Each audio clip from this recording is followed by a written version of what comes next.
ओम शांति। सुनते हैं आज की रात्रि कहानी। कहानी का शीर्षक है सोच में परिवर्तन।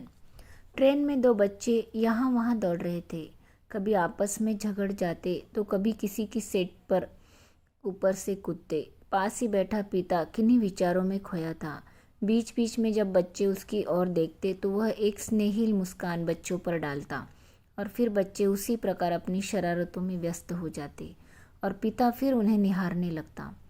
ट्रेन के सहयात्री बच्चों की चंचलता से परेशान हो गए थे और पिता के रवैये से नाराज। चूंकि रात्रि का समय था अतः सभी आराम करना चाहते थे। बच्चों की भागदौड़ को देखते हुए एक यात्री से रहा न गया और लगभग झल्लाते हुए बच्चों के पिता से बोल उठा, कैसे पिता है आप? बच्चे इतनी शैतानियां कर रहे हैं और आप उन्हें रोकते टोकते नहीं बल्कि मुस्कुराकर प्रोत्साहन दे रहे हैं। क्या आपका दायित्व नहीं है कि आप उन्हें समझाएं? उस संजन की शिकायत से अन्य यात्रियों ने राहत की सांस ली कि अब यह व्यक्ति लज्जित होगा और बच्चों को रोकेगा। परंतु उस पिता ने कुछ क्षण रुककर कहा कि कैसे समझाऊं, बस यही सोच रहा हूं भाई साहब। यात्री बोला, मैं कुछ समझा नहीं।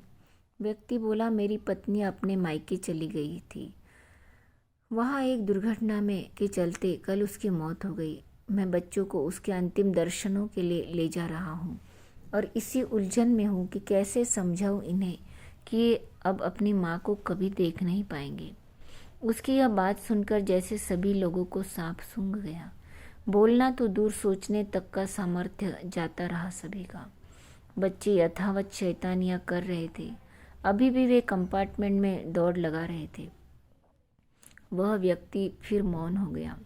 वातावरण में कोई परिवर्तन न हुआ, पर वे बच्चे अब उन यात्रियों को शैतान अशिष्ट नहीं लग रहे थे, बल्कि ऐसे नन्हे कोमल पुष्प लग रहे थे जिन पर सभी अपनी ममता उड़ेलना चाह रहे थे। उनका पिता अब उन लोगों को लापरवाह इंसान नहीं, वरन अपने जीवन साथी के विछोह में से दुखी दो बच्चों का अकेला पिता और माता भी दिखाई दे रहा था। ऐसे ही एक बार मेरे आगे चलने वाली कार कछुए की तरह चल रही थी और मेरे बार बार हॉर्न देने पर भी रास्ता नहीं दे रही थी। मैं अपना आपा खोकर चिल्लाने ही वाला था कि मैंने कार के पीछे लगा एक छोटा सा स्टिकर देखा जिस पर लिखा था, शारीरिक विकलांग, कृपया धैर्य रखें। और यह पढ़ते ही जैसे सब कुछ बदल गया। मैं तुरंत ही शांत हो गया और कार को धीमा कर लिया, यहाँ तक कि मैं उस कार और उसके ड्राइवर का विशेष ख्याल रखते हुए चलने लगा कि कहीं उससे कोई तकलीफ न हो। मैं ऑफिस कुछ मिनट देर से जरूर पहुंचा, मगर मन में एक संतोष था।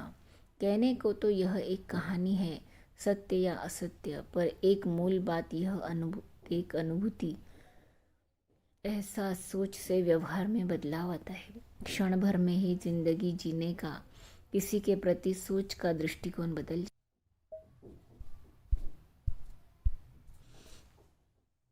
क्षण भर में ही जिंदगी जीने का किसी के प्रति सोच का दृष्टिकोण बदल जाता है।